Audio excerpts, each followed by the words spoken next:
Hello.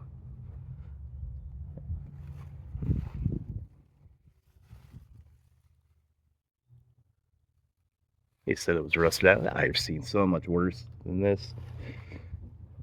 Hold on. There you go.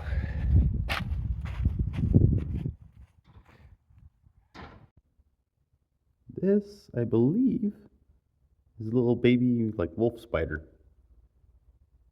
He's chilling out inside my car for a few days, so figured I would try and get him out of it so he doesn't just get trapped in there or something.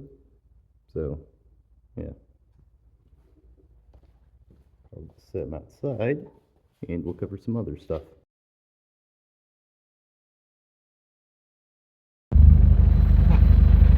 So we're about 2.5 hours away from home.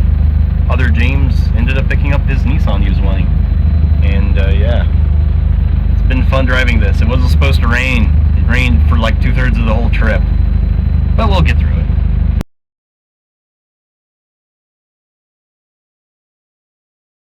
It's literally been 4 days. It's sunlight. Oh my gosh. It's what the sun looks like. Oh, it's a miracle. Thanks, Google Maps. That was not a paved road. Not cool. I just bought a car. Got a slight misfire, but nothing major. Definitely needs the battery charged. Alright. Drive. Oh, the power steering. I see what you meant. It needs a rack. Alright. Gonna drive home.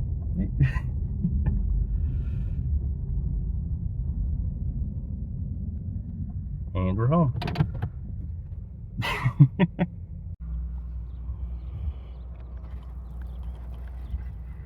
Neat. So, I like Von Dutch. He was one of the first pinstripers, and he would have been around when the Crosley was new. So, where do I put this on here? Over the beat. Over here. Over the berries. Or over here, maybe. Or here. Maybe just right in the middle so I can't see anything on my rearview mirror. But I'm thinking probably right here. So, fun little tidbit. And I also like power wash a car, and we've got streaks of grunge coming off of it now. Then there was one other cool little thing I found from the history of this. Depending on what angle I'm at, you should be able to see it. That's like some kid's hand that was on this car, like what, decades ago, just going like this. I just think it's really neat. Like, I'm finding old history of this car, and yeah, there's more dirt I left on there. So yeah, just a little tidbit of today, and we have card to flip. Look at the Pontiacness.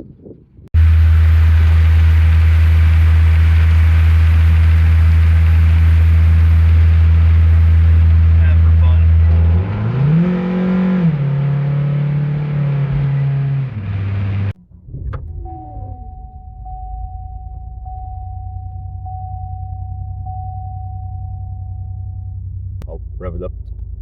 You'll hear how it sounds.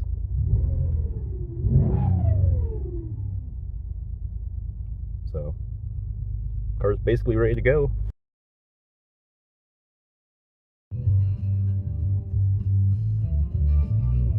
I sold the car.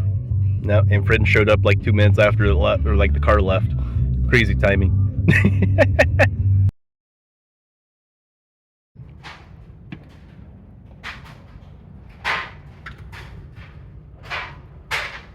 I don't feel crazy covering up the truck now. Holy. Okay, I'm seeing stuff bigger than a pea.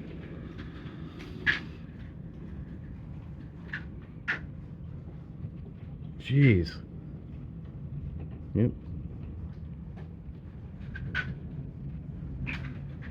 I would say I'm lucky out of all this. I seen stuff that was almost like 3 inches around dropped in like Peoria, Illinois earlier.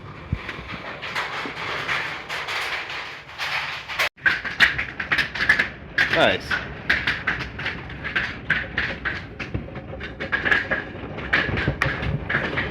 I'd say we're almost getting quarter-size hail now at times. Wow.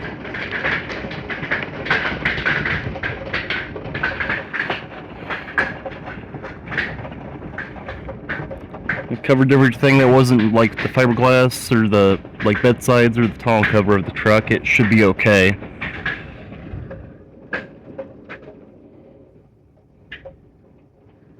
Jeez.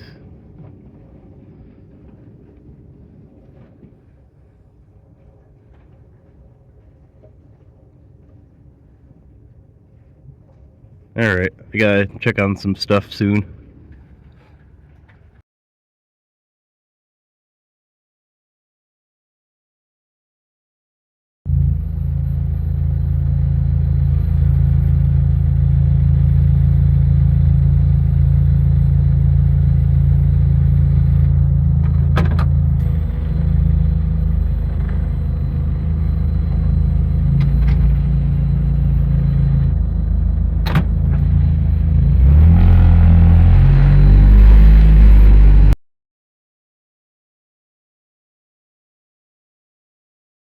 Oh, of course, another train. Should have got a video of it, but the car is running awesome now. No more misfire. Okay, literal example of the wind. That's dust storm rolling in.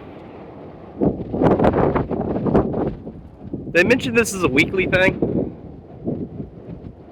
It's gonna snow tomorrow too. Alright, we got a customer's car here for major exhaust repair. We're gonna get to it. Hello.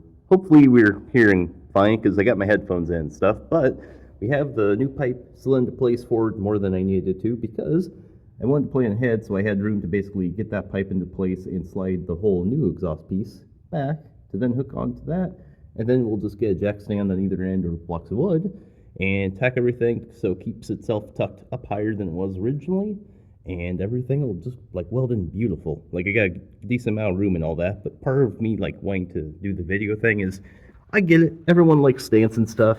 My Crosley, everything like past the rocker is actually tucked up a few inches, so it's just superficial stuff. And this is the whole case of like most cars are like new enough. This is your frame rail. This should be like this much more down. The car is literally destroying itself. I mean, look at this. I mean, granted, I've seen so much worse, but like this is the reason why, like with James's car, we made sure it like had this much more like ground clearance, so I can at least get my green jack underneath his car without any like chaos and stuff. This one I had to raise it up like 2 inches just to get that under. So, yeah, it's at least a clean car. Supposedly this came from like Arizona and stuff, but like look at this. Even the bench welds getting beat to hell. It's a pity, but it could be worse. Well, at least it's not rust. You know what I mean? It's a surface rust. So I'm gonna get off here and slide on, weld stuff, get a cool ending shot, and then like end the video.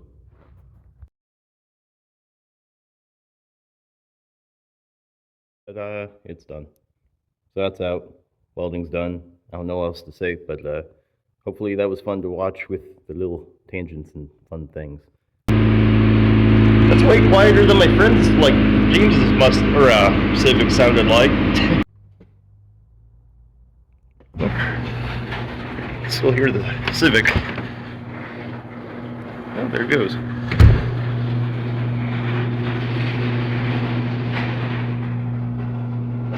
Cool. That was $130 of, like, well, after expenses, literally $100 of profit. But yes, we've made business. And Crosley has a mustache. I hate to alarm you, but I think we have a giant horsefly in here. So, anyways, I've got a whole bunch of 10 mil hardware and such. We have everything done with the rear other than finding a missing nylock nut for the lower shock. But everything is done for the rear shock mounts and stuff. So essentially I just gotta run my like aluminum fuel line I got, and then use some Harbor Freight little rubber isolator mount things, then use this hardware that's gonna be tacked along the frame and whatnot, run from the engine to somewhere back here to where we're not gonna use that, but I will keep that for a future idea for the tank. It's like huge. It's actually gonna fit pretty nice back here because we could actually throw stuff over it or a few other ideas, but it's a very good fit for what we're after. So it's Well, I can't think of a whole lot else that's cool going on right now, other than this should work right now. Yep. So have that lights. I'll show that in another clip, but I'm already like 2 videos behind in editing because life happens. So good times. I'll see you guys in another bit. Yeah, I'll see you guys in the next one. This is basically the end of one video to start another. See ya.